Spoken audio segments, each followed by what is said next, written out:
चलो यूट्यूब पर देखता हूँ कि मैथ्स में अगर मुझे 100 नंबर लाना है तो क्या करना पड़ेगा। How to get 100 marks in maths class 10th board.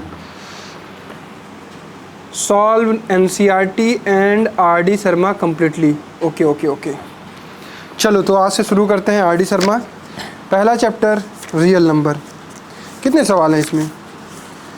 10 example इधर हो गया, 20 सवाल पहले एक्सरसाइज में, 20 10 30, फिर 20 एग्जाम्पल यहाँ, 50, 40 सवाल यहाँ, 40 90 5 45 है, 95, एक और लेवल 2 इसमें हो गया 40 क्वेश्चन, 130 135, इसकी एक्सरसाइज में 60 क्वेश्चन, 195। लास्ट ऑप्शनल वाले क्वेश्चन कितने हैं? 60 यहाँ पे भी, 250 सवाल। होगा कैसे ये इतना ज़्यादा सवाल? अगर मैं आज करना स्टार्ट करता हूँ तो एक चैप्टर करने में तो मुझे 7 दिन लग जाएगा, अगर मैं एक दिन में 20 30 भी क्वेश्चन करता हूँ तो। लेकिन इस तरीके से RD शर्मा तो नहीं हो पाएगी। और क्या मेरी RD शर्मा नहीं हो पाएगी तो मेरा 100 मार्क्स भी नहीं आएगा। अब इसका कंफर्मेशन तो मुझे किशन सर से लेना पड़ेगा, वही बता सकते हैं कि कितना सवाल लगाना है, क्या इंपॉर्टेंट है। चलो पूछता हूँ। नमस्कार, जय हिंद। तो यार ये समस्या तो बहुत सारे बच्चों की है कि भैया हमने सुन तो लिया है कि RD शर्मा लगाना है, लेकिन कैसे लगाएं, क्या करें, इसके लिए कितने सारे सवाल दिए गए, क्या सभी सवालों को लगाना है? इस वीडियो में मैं आपको सब कुछ समझाने वाला हूं, तो बहुत ध्यान समझिएगा। सबसे पहला सवाल मेरा आपसे ये है कि आप लोग मुझे कमेंट करके ये जरूर बताइएगा कि आप में से कितने बच्चे केवल और केवल बोर्ड्स की तैयारी कर रहे हैं और कितने बच्चे ऐसे हैं जो इन फ्यूचर जेईई की तैयारी करने वाले हैं या मैथ्स बैकग्राउंड में एंटर करने वाले हैं, कंपटीशन की तैयारी कर रहे हैं। ठीक है, क्योंकि इसी से आपको आइडिया लगेगा कि RD शर्मा को डीप पढ़ना है या RD शर्मा को पढ़ना है या नहीं पढ़ना है। अब मेरी पहली बात सुनिए। पहली बात यह है कि आप में से बहुत सारे ऐसे बच्चे होंगे जिनका स्टैंडर्ड मैथ होगा और बहुत सारे बच्चे ऐसे होंगे जिनका बेसिक मैथ होगा।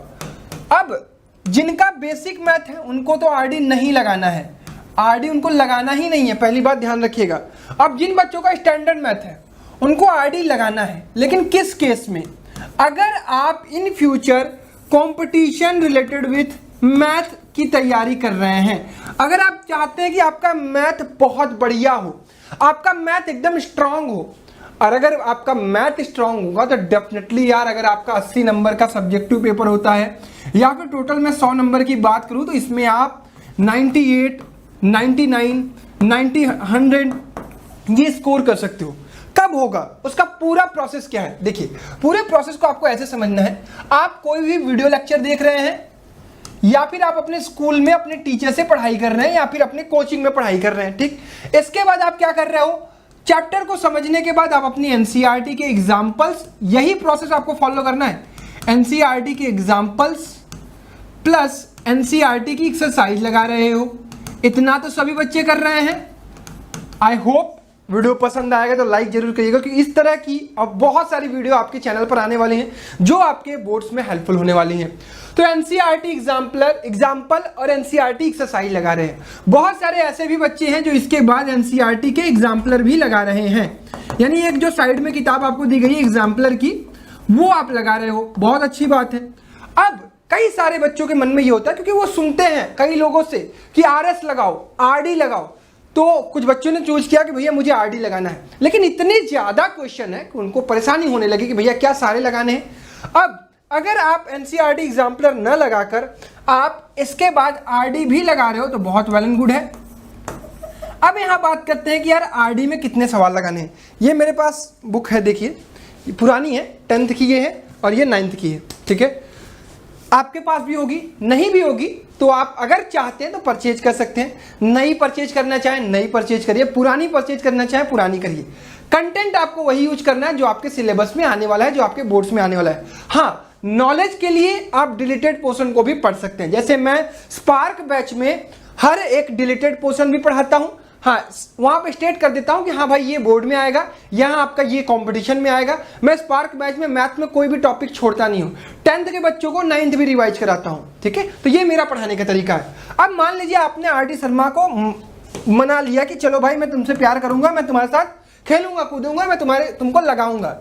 अब जैसे ही आप RD शर्मा का पहला चैप्टर, मान लीजिए रियल नंबर, एक एग्जाम्पल ले रहा हूं मैं, रियल नंबर खोल रहे हो, अब उसमें आपको क्या दिख रहा है कि भैया रियल नंबर में नहीं कुछ तो 150 से 200 सवाल है। अब आप मान लो दूसरा चैप्टर देख रहे हो, पॉलिनोमियल देख रहे हो, नहीं कुछ तो 200 सवाल इसमें भी हैं। पेयर ऑफ लीनियर इक्वेशन देख रहे हो, नहीं कुछ तो इसमें भी 200-250 सवाल हैं। तो भैया इतने सवाल तो हम नहीं कर पाएंगे ऑब्वियसली यार, इतने सवाल करने भी नहीं है। तो आपको अगर देखा जाए ओवरऑल तो टोटल बोर्ड्स के हिसाब से आपको 14 चैप्टर पढ़ने हैं, और ऑन एन एवरेज अगर मैं 200 सवाल भी लेके चलता हूं तो 2800 सवाल हो गए। क्या 2800 सवाल इतनी आसानी से लगा पाना आसान बात है? नहीं।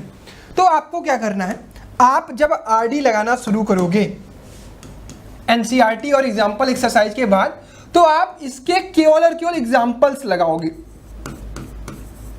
और एग्जाम्पल्स आपको सारे लगाने हैं, कोई भी सिंगल एग्जाम्पल्स नहीं छोड़ना है। अगर आपने सारे एग्जाम्पल्स लगा लिए यानी आपने हर कॉन्सेप्ट का, हर तरीके का सवाल लगा दिया। आप कोई भी चैप्टर खोलो, जैसे मैं यहां पर खोलता हूं, मान लो अलजेब्राइक आइडेंटिटी, ठीक है, मान लो क्लास 9th की मैं बात कर रहा हूं, अलजेब्राइक आइडेंटिटी मैंने खोला, तो पहले टॉपिक पर आपके एग्जाम्पल्स दिए गए हैं, यहां पर लेवल 1 के दिए गए हैं 6 और लेवल 2 के दिए हैं 10। अगर आप बोर्ड के प्रोस्पेक्टिव से कर रहे हो तो केवल लेवल 1 करो, अगर आप कंपटीशन के प्रोस्पेक्टिव से कर रहे हो तो लेवल 1 और लेवल 2 दोनों ही करना, ठीक है, क्योंकि लेवल 1 के सवाल इजी हैं और लेवल 2 के सवाल थोड़े थिंकिंग बेस्ड वाले सवाल हैं, तो लेवल 2 का भी सवाल आपको कर लेना है यहां से। अब जब एनसीईआरटी के एग्जांपल्स आपके हर चैप्टर के कंप्लीट हो रहे हैं तो देखोगे ओवरऑल हर चैप्टर में आपको 50 से 60 सवाल मिलेंगे, जो कि थ्रू आउट द चैप्टर को कवर कर रहा होगा, हर टॉपिक को कवर कर रहा होगा, हर तरीके के सवाल को कवर कर रहा होगा। लेकिन एग्जाम्पल के साथ आपके पास सॉल्यूशन है, आप फंसते हो तो वहां से देख लेते हो। लेकिन आपको अब क्या करना है, इसके बाद आप कंपटीशन की तैयारी कर रहे हो ना, मैं मान रहा हूं कि आप कंपटीशन की तैयारी कर रहे हो, तो आपको हर एक्सरसाइज में से जैसे मान लीजिए 4 एक्सरसाइज है और हर एक्सरसाइज में 20-20 सवाल है या 25-25 सवाल है, तो यहां से रैंडमली 5-5 यानी टोटल 20 क्वेश्चन आपको अननोन विदाउट सॉल्यूशन वाले भी अटेम्प्ट करने हैं, यानी 50 इधर से 20 इधर से 70। अब इसके बाद अगर आप कंपटीशन की तैयारी कर रहे हो तो लास्ट में एक ऑप्शनल वाली भी एक्सरसाइज दी जाती है आरडी शर्मा में, उसको आपको जरूर करना है। 25 से 30 सवाल यहां पर भी हैं, तो मिला जुलाकर आपको हर चैप्टर से 100 सवाल ट्राई करने हैं। भाई देखो, मुझे पता है कि अभी भी तुम्हारे मन में आ रहा है कि भैया अभी भी तो आप कह रहे हो यार 100 सवाल लगाओ। देखो मेरे प्यारे बच्चों, मैं आपको हर पॉइंट ऑफ व्यू से बात कर रहा हूं कि आप इन फ्यूचर में जेईई देने जा रहे हो, या फिर अगर आप नीट की भी प्रिपरेशन करते हो तो आपका मैथ इतना स्ट्रांग है कि आपको फिजिक्स में डर नहीं लगेगा। तो ये अगर आप पूरी चीजें अचीव करना चाहते हो ना, तो अगर पूरी चीजें अचीव करना चाहते हो तो इतना करना पड़ेगा, और इतना करने के बाद ना तो आपको कोई क्वेश्चन बैंक लगाना है, ना तो किसी प्रीवियस ईयर क्वेश्चन के लगाने। आप प्रीवियस ईयर क्वेश्चन उठाओगे ना, आपको इन्हीं में से क्वेश्चन मिलेंगे, आपसे आराम से प्रीवियस ईयर क्वेश्चन लग जाएंगे। तो बस इतनी सी बात है, ठीक है। तो आई होप आपको पूरा का पूरा सिस्टम समझ में आया होगा।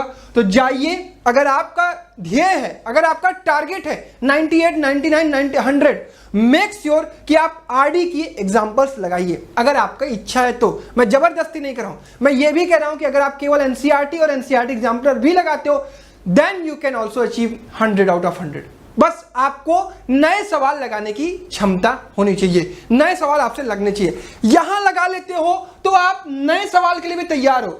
आपने इतने तरीके के सवाल लगा लिए ना, इन्हीं तरीके के सवाल आपके बोर्ड एग्जामिनेशन में और कंपटीशन में आएंगे, ठीक है, क्लियर है। एनसीईआरटी बहुत छोटी सी नदी है, उसमें आप गोते लगाओगे तो आप पार करके बोर्ड्स पार कर लोगे। लेकिन अगर आपका ध्येय, आपका टारगेट बड़े बड़े कंपटीशन है तो आपको अभी से परिपक्व होना पड़ेगा, और यही सच्चाई है, ठीक है। चलिए, आई होप आपको आप समझ में आ गई होंगी चीजें। तो वीडियो देखने के लिए बहुत बहुत धन्यवाद। इसी तरीके से प्यार बनाए रखिए, हम लोग आपके लिए काम करते रहेंगे। मिलते हैं नेक्स्ट वीडियो में, तब तक के लिए अपना ख्याल रखिए। Bye bye everyone, love you all and Jai Hind.